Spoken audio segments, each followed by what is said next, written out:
Breaking now, that horrifying terror attack that claims the lives of 3 Americans and 1 Briton in Jerusalem. 2 Palestinians, police say, stormed a synagogue in Jerusalem, assaulting worshippers with meat cleavers and a gun. 8 others were injured before the attackers were killed in a shootout with police. Joining us now, Fred Fleitz, a former CIA analyst and senior fellow with the Center for Security Policy. So if 2 Palestinian cousins get hold of a gun and these meat cleavers go on the attack in a synagogue, does that become one of these lone wolf terror attacks, or does it have the hallmarks of support from Hezbollah or one of the terrorist organizations over there? John, it's good to be here. I think these attacks are driven by 2 things. First of all, I think they were probably inspired by calls by ISIS for Muslims worldwide to commit acts of violence against so-called enemies of their religion. But I also think these attacks are driven by the Palestinian leadership. Now, I just listened to President Obama say that President Abbas of the Palestinian Authority strongly condemned the attacks. I disagree. He also blamed the Israeli authorities for being behind these attacks, for stoking up the situation.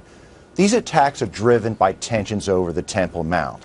The Israeli government had to shut down the Temple Mount last month after a rabbi who called for Israelis to have the right to pray there was almost assassinated.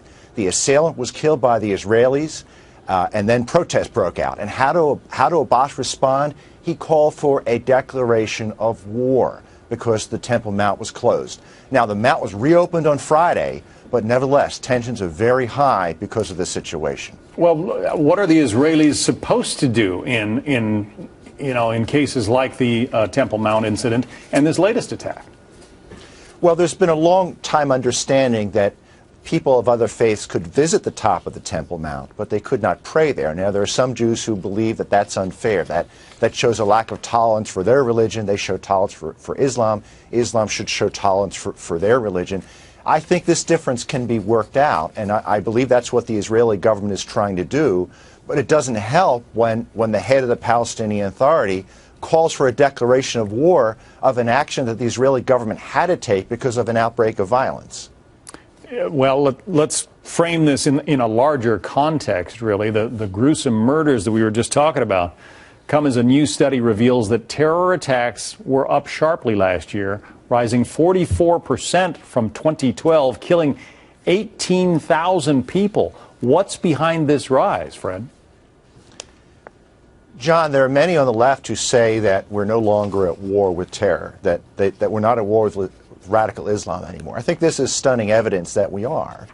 Now, the president earlier this year said that ISIS was a JV terrorist group.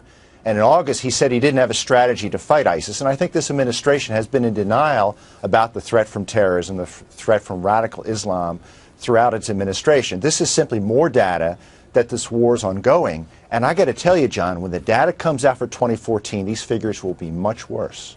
We have seen another ISIS beheading. There are a couple of Western hostages still left in ISIS hands. I just wonder, has that group lost its ability to sway the response, I guess, by continuing to kill those that it holds? ISIS still thinks they get propaganda value out of beheadings. It's hard for rational people to understand that. But this video needs to be studied carefully. I've read some expert analysis that said it was not as well produced, and it may indicate that ISIS is on the run or they lost the location where they were able to film the last video. There's also some talk that they're running out of Western hostages, and I hope that that's true. Well, I mean, we all hope that's true. We know that they are holding a young woman, a 26-year-old woman who, went over to help and became hostage. But they are aiming these videos at more supporters, trying to recruit more people who want to do the same kind of thing. That's what we find so unbelievable in the West. It's hard to understand, but they are finding that these acts of horrific violence have an effect in recruiting some dispossessed and troubled individuals who, for some reason, see siding with ISIS as the way they want to lead their lives.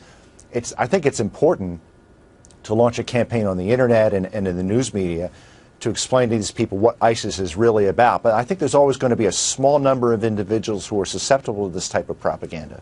Fred Fleitz is a former CIA analyst and a senior fellow at the Center for Security Policy. Fred, thank you.